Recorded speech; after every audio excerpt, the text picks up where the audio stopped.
Welcome back to Good Morning Kenya. My name is Mark Miguel. Now from politics, we shift gears and talk matters about the new building code 2024 that is set to take effect on the 1st of March 2025. Now, it's one of the things that is going to bring about is a requirement that all buildings should include smart energy and water management solutions and before approval. That is at the design stage. And now, to help me in this conversation, I'm joined by Engineer Maurice Akech, who is the Executive Director, National Construction Authority. Karibu sana.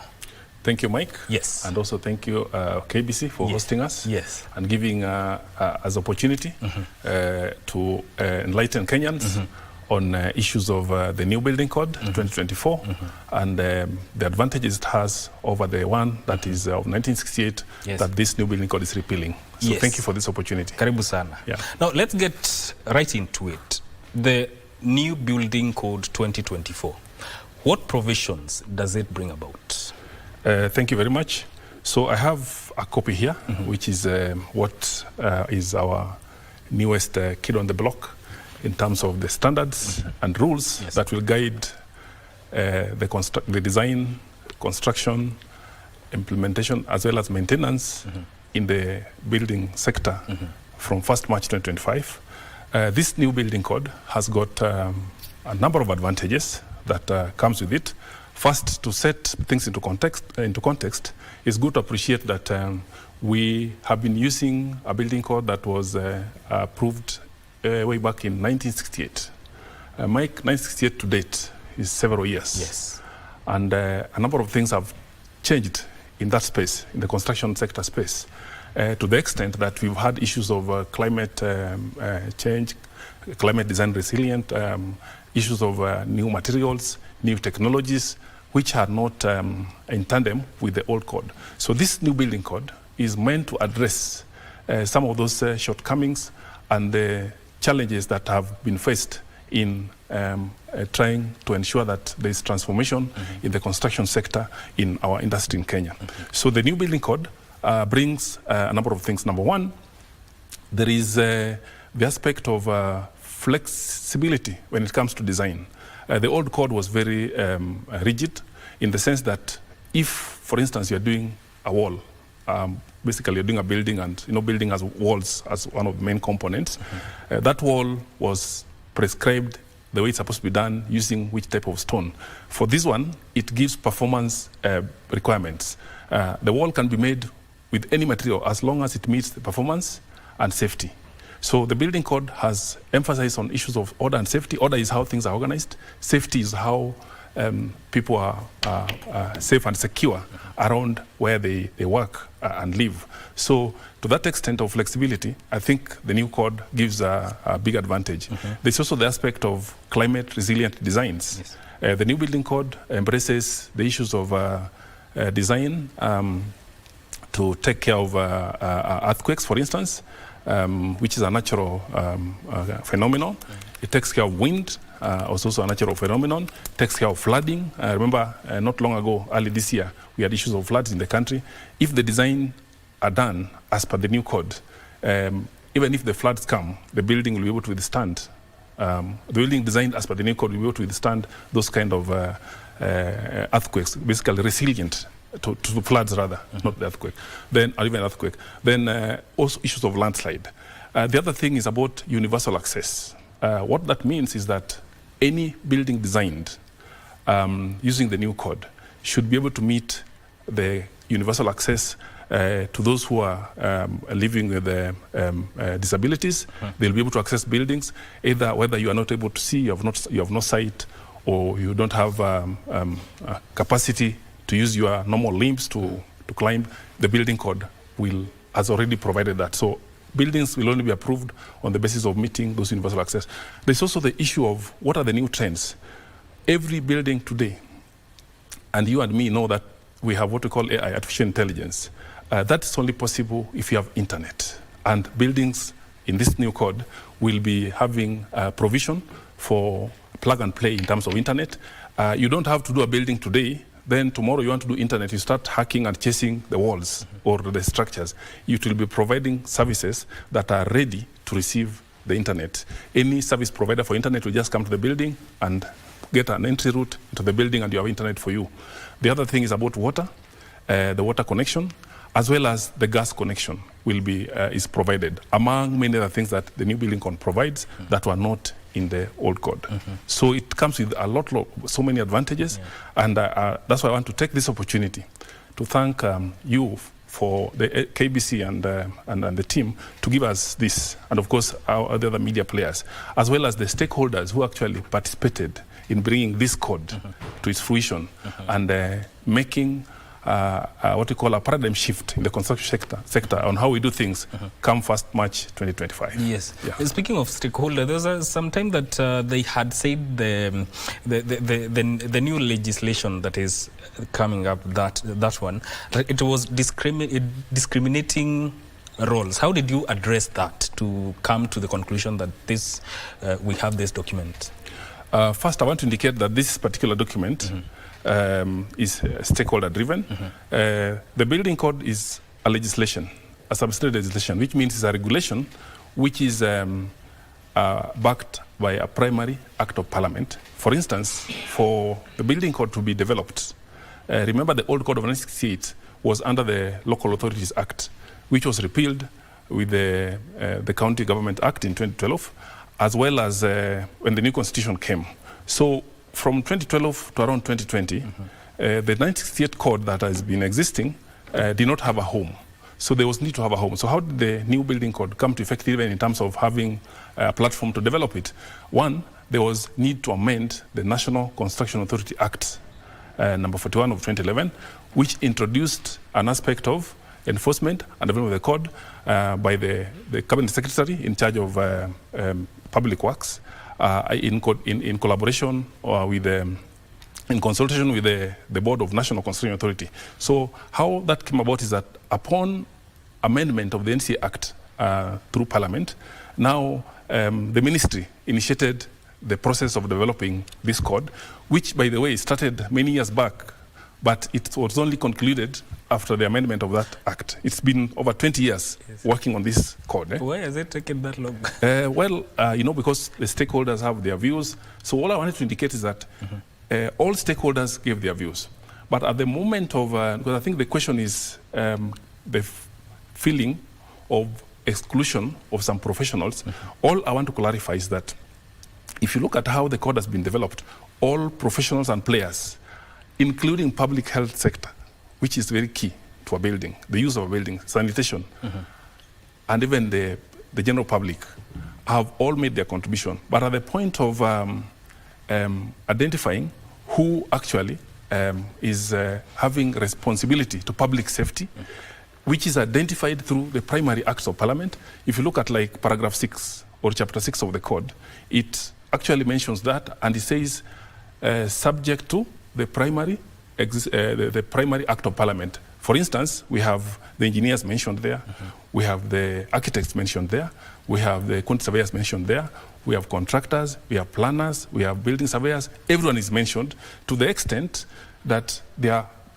primarily defined in the primary act of parliament. But it does not mean that there's an exclusion, because even everyone else whose name is not mentioned there have made a contribution into the code. So the code is also alive to revision should there be any new defined definition of defined through an act of parliament of a new professional, for instance, that will cause the need to amend that particular aspect of the code to include that particular professional. Yes. So I think that's the clarity that we need to make. Yeah, these it's are not cast in legislation. stone. Yeah, it's not cast in stone. Yes. Yeah, and then this issue has also been addressed through what we call the government, through the ministry of where the public works falls in, lands, public works, housing and urban development, has actually engaged the professionals, especially those who had concerns that they are not specifically mentioned, to the extent that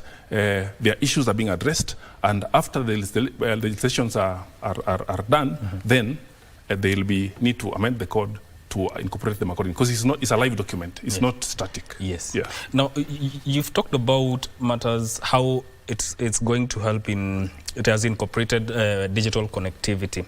And also, there's this flagship project by the government, the housing program. How are you going to leverage that to show the effectiveness, or have you already leveraged on it to show the effectiveness of this code? Very good. In fact, I'm very happy that you've asked that question. The code having been developed, approved by the two houses of parliament, and of course after being published by the minister, and then approved by the two houses of parliament, it was officially launched on in July, 17th of July. Yeah. And the site for the launch, or the place for the launch, was none other place than as an existing affordable housing site, which is at the meteorological site, Industrial Area Road A, near the Mukuru. And if you look at that particular decision to launch it there, it was to show how actually the building code is connected to the affordable housing, and how it supports the affordable housing in a way that it has issues of digital connectivity, issues of gas connection, and even the new innovative and sustainable materials, which has been fully addressed in this code. So that was a way to showcase to Kenyans that this new code actually has a very close connection and supports the acceleration development of the affordable housing in a way that it supports. You're not just talking about the code, but also the government is doing something to support it. And we also remember, apart from just the launch, we also had a demonstration or showcasing of the gas connection, the digital connectivity, as well as some of the tools, the what do you call it, the material testing tools that are supporting the quality control aspects in terms of the construction. Yes. So this is to say the building code indeed really supports the construction of affordable housing, and of course any other building construction in Kenya. So that includes even in settlements in rural areas? The building code is for all buildings, whether public or private. And it's about order and safety. Yes. Number two, in the rural setup, in case you are doing a house in the rural, the only exemption that the code will the code permits is when you're using local materials, indigenous materials, and for a building that is zero. I mean, it's 0 plus 0. I mean, you normally have 0 plus 1, which means ground floor and first floor. Yes. But for a bungalow, or what we call a building that does not have a floor on top, simply put, like the traditional grass-thatched house, the one that you may use, let me, for lack of a better word, use cow dung for purposes of doing the finishing rather than cement. Those ones are exempted as long as you're using locally indigenous materials for a building which is a bungalow in nature and does not have structural complexity because it's about the structure. So for those traditional buildings, those are the ones that are exempted from the building code. But still safety is paramount. How are you going to incorporate stakeholders, especially county governments, in the process of implementing this new code once it is effective next year? So at the beginning, we have really reached out, and of course we got very good contribution from county government. Remember, this building code for its implementation requires what we call a multi-sectoral consultative approach. Why do I say so? Remember, county has got a key responsibility when it comes to approval of building plans. When counties will be carrying approvals from 1st of March, they will be required to use the code to actually assess the designs or to evaluate those plans that will be submitted for purposes of approval. So the code will form a key ingredient in terms of the tool they're using at the county level to approve the drawings before it goes to the next level. At NCA, National Construction Authority, this will be a key ingredient when we carry out compliance checks, quality assurance checks, inspections that we carry out from time to time, and that's why our officers across the country, they'll be using this code as a Bible, as a checklist to check that the building has been properly cited, siting means the location, ventilation is properly provided, the setback has been done, and so on. When professionals are designing, the architects, engineers, and quantity surveyors are doing specifications, it is this code they'll be using. So it is the thread, this building code is the thread that will connect all the players in the construction sector. So how will we be involved in the counties? Number one, we are now in the stage, this 1 year transition window, which allows us to use the old code as we wait to accommodate the new code to become effective from 1st March. Within that period, we are now rolling out what we call training, sensitization, and awareness programs. Now, training is deeper. Sensitization is for information. Awareness is also for information. So that even as a general public, a member of the public, anybody who is, maybe not you and me, who is aware, when a professional is undertaking design, they can actually ask questions that are relevant to the code. Say, have you considered this? Yes. So that's why the public needs to know.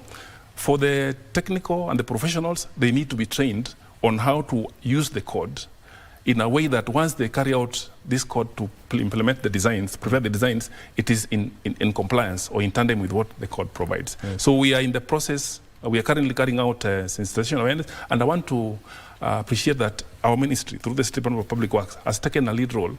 In fact, Public Works has got a pool of so many professionals, architects, quantity surveyors, and engineers. Already, they have done internal awareness sensitization amongst themselves as we prepare now to go out to the public. As National Construction Authority, we've also taken all our staff, whether they are technical or non-technical, whether they're in HR or finance, whoever they are, have also been taken through this code in detail. So we are now geared and we are ready now to go to the next level of approaching the professionals, talking to the developers, the contractors, as well as the counties and the government system and the general public to ensure that the code is properly domesticated, they become aware. And most importantly, that's why on Wednesday, this week, Wednesday, Thursday up to Friday, we're actually having a conference in Mombasa. We normally have a conference every 2 years.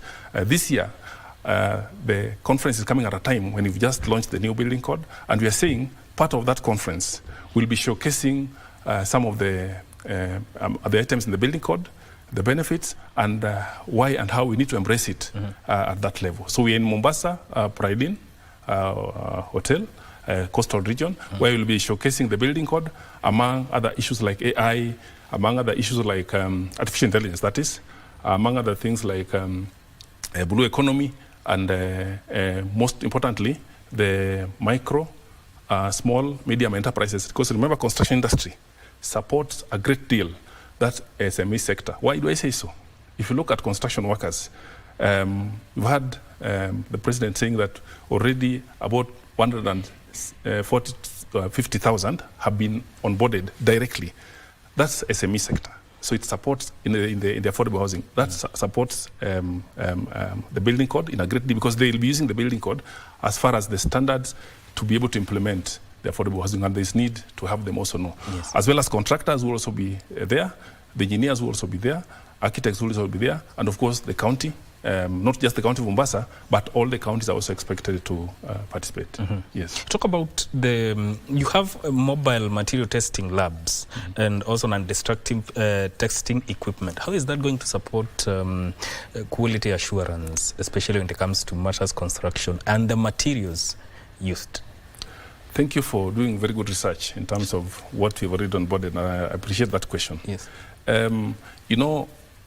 Development and transformation is very progressive, and you must always be in the path of development and progression.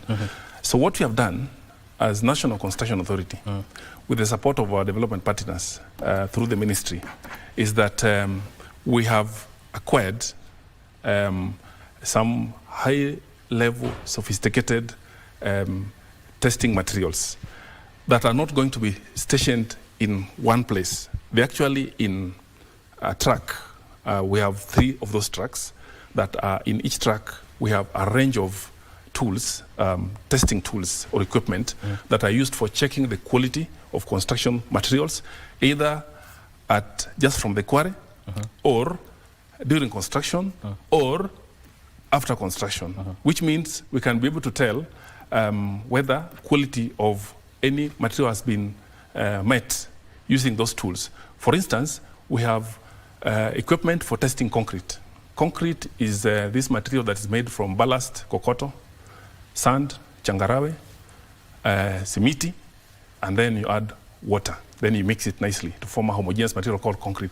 This concrete is one of the key materials in any construction you may see across the world, whether it's in roads, whether it's in dams, and mostly it's even in buildings. Even if you are doing a steel structure building, the foundations still have to be concrete.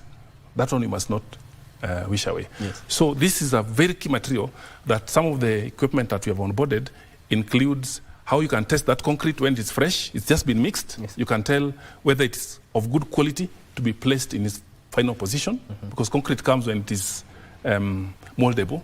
Then you put it in final place, then you compact it well, then you leave it to set. And even after setting means it has cured, it has imekauka. Yeah. And during kauka, you have to do curing, that adding water thing. When it is cured, it's already dry. We also have a tool, the one now we are calling non-destructive testing equipment. Why it is non-destructive? You don't want to destroy a building, but you still want to know how good the material that has been used in it has met the quality. Yes. So it can tell you whether the quality of concrete is of the class that was desired. We have different classes, the grade, how good it should be. Like you can have class 20. 20 basically just a number. 20 Pascal. The force is the weight is supposed to withstand. I'm being as simple as possible so that I can communicate to all Kenyans. So for you to know whether that concrete is good, we have a machine, a simple tool that is portable, that is inside that truck that I've talked about. You can come and put in that concrete. It's called a Smith hammer. You can hit several times, then it gives you a reading. It tells you how good that concrete is. If it is bad, then we can advise that this is not good for this. It's defective, and it's good to take it out or do some remedies. So it will help us to do some remedial measures. So we have a way now of scientifically telling whether a material is good or bad. We can also tell, in concrete, sometimes we use, many times we call them reinforced concrete, where we use, I hear people call them wires. We call them reinforcement bars, the Ds. Yes. They used to be called the Ys. Now they call the Ds diameter 10, diameter 12, diameter 16. That's what the D means. So there's also another tool that can scan. The concrete is already done. Yes. You can actually scan a pillar or column or a beam or a slab to tell what kind of reinforcement, the chumas that were put there, at what spacing, what was the size, and does it meet the design requirements. So the tool can be used without destroying the building to tell how good the building is in terms of quality, to guarantee safety of that building to the users. So those are some of the tools we have onboarded, among many others, that we are going to use to enhance our capacity to be able to tell quality of materials as we do our compliance checks across the country. So it's a game changer. It's very transformative. So how are these labs going to be cascaded down to counties? Because we are looking at a nationwide implementation of this code. Thank you. And those labs also support the code in terms of material testing. Number two, we have 3 of those labs at the beginning. But in each lab, in each of the composite lab has those range of tools and equipment I've talked about. So the 3 mobile laboratories, which are actually track mounted, will be distributed in the 3 regions as we try to grow our capacity. So at the beginning, we'll have one here in Nairobi, to take care of Nairobi and its environs, the metropolis. We'll have one in the coastal part of Mombasa. And during our conference and exhibition, we'll be showcasing one of them there. Yes? Yeah, hold to that point. Yes. We are coming back to you after this short break. Thank you. Welcome back. We are unpacking the new building code 2024 with Engineer Maurice Akech, who is Executive Director of the National Construction Authority. And before we went on a break, we are talking about cascading these mobile laboratories at the county level to help in the implementation of this new code. You can continue on that point. Thank you very much, Mike. Yes. And as I was riding on the fact that they're called mobile laboratories. Yes. Mobile material testing laboratories. So they are mobile, basically. So number one, they don't need to be as many as the number of counties. What is important, we are using a sustainable approach in terms of implementation, and we are going to distribute these 3 labs. Actually, they're already in the process of distribution. So one will be in Nairobi to take care of Nairobi and its environs, or the counties in the surrounding. We also want to deploy one in Mombasa, a coastal region, to take care of the entire coastal region. And remember, they're mobile. That's the buzzword. Sorry. Then one will be in the western part of Kenya, which will be based in Kisumu.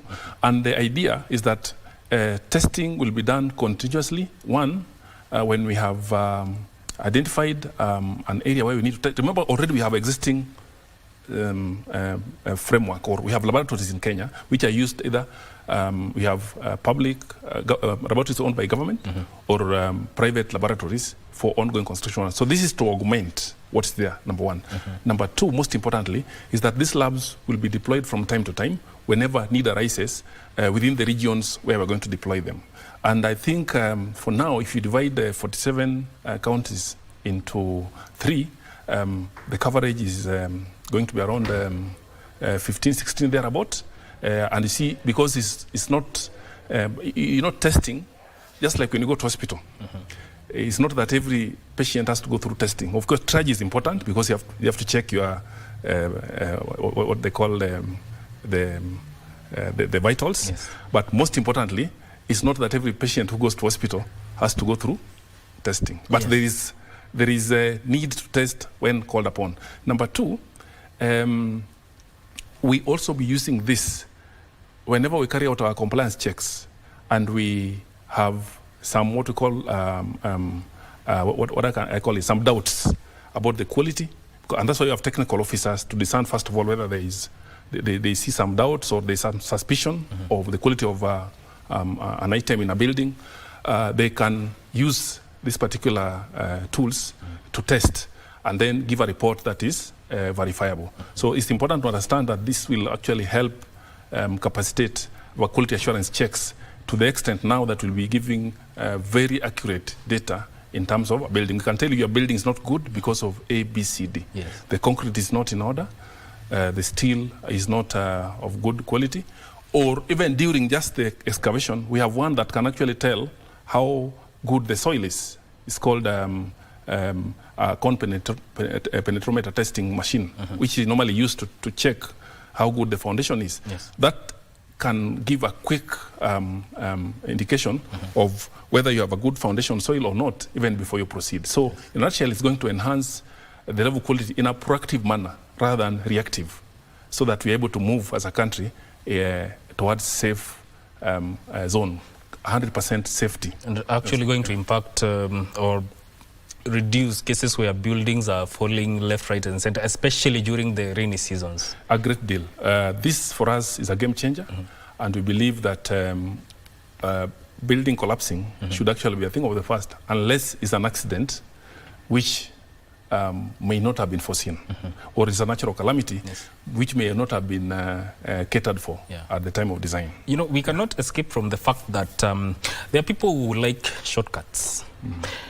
How is this code going to address issues of non-compliance? Where or what are the penalties of total non-compliance or partial compliance and ignoring the other aspects of construction code? Very good. The code at this, I think, is either paragraph 7 or thereabout. We call them paragraphs, or in constitution come articles. Yes. Here we have 517 paragraphs, from paragraph 1 to 517. And each paragraph has something. And of course, it also has 25 chapters, if you may call it so, or parts. But what is most important about your question is that there is an aspect in the code that mandates every user or every player in the building to meet the requirements of the code. Number one is that you must obtain approval from the county as part of compliance, the county for which the building is being constructed. Number two, you must meet the requirements for environmental approval. And you know, our sister regulator, the National Environmental Management Authority, NEMA, and every other regulator. Like, for instance, some places will require even height restrictions because of the flight paths. You require our sister regulator, Kenya Civil Aviation Authority. Then finally, you must come to National Construction Authority and apply for project registration. And at NCA, we look at whether you've met all the requirements. So from a compliance perspective, that's the beginning. Now, failure to meet compliance requirements, the code and there are primary acts that provide for penalties. For instance, I doubt whether there's a client or a developer who'd want any regulator to visit their site. Like NCA, we have actually powers to visit, and when the site is non-compliant, the project, we can actually suspend that project until you meet the requirements. Yes. And when the project is stopped, it means you can't continue. So you're losing time, you're losing money, and you not meet your project objectives. So we can suspend, and if you defy the suspension, we can actually carry out, using our partners, the National Police Service, to actually carry out an arrest and press charges through the Directorate of Public Prosecutions against that particular offender who is defying the suspension notice given by NCA. So those penalties are there. Yes. So if you don't comply with the code, we'll close your site, we can press charges against you, and then the matter will take to court. If you are found guilty, remember there's a fine of either 1 million or 3 years, or both, depending on what the judge may find. I don't think there's anybody who would want to go to that extent. And that's just from the NCA side. County also has provisions, NEMA also has provisions, and every other regulator has provisions. So if all these are combined against an offender, it can be a bit punitive. And we want compliance to be encouraged as much as possible to enhance safety in our country as far as the built environment is concerned. Yes. Yeah. As we wind up, you are part of the annual conference of the Kenya Green Building Society conference that happened recently. What was discussed, and how is it going to help you in the implementation of this new code as we wind up?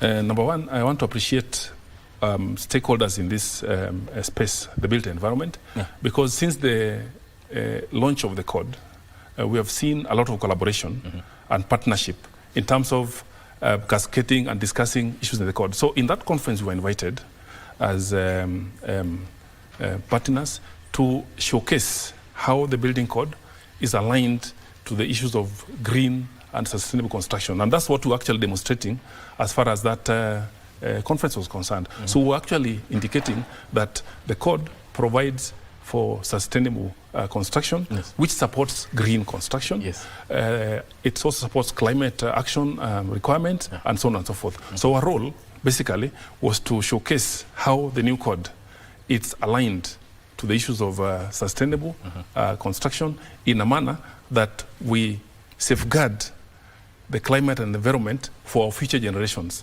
The future generations should not be asking questions, what were these people thinking about when they are doing this? Because then they are yet to come.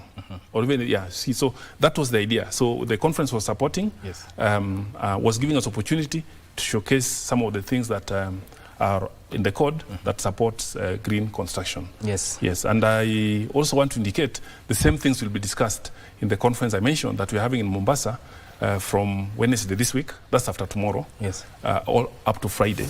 And of course, the last day includes site visit to see some of the showcase some of the flagship projects around the coastal region that are being done either at private sector level or by government, including visits to some of the factories that manufacture construction materials. Your parting shot.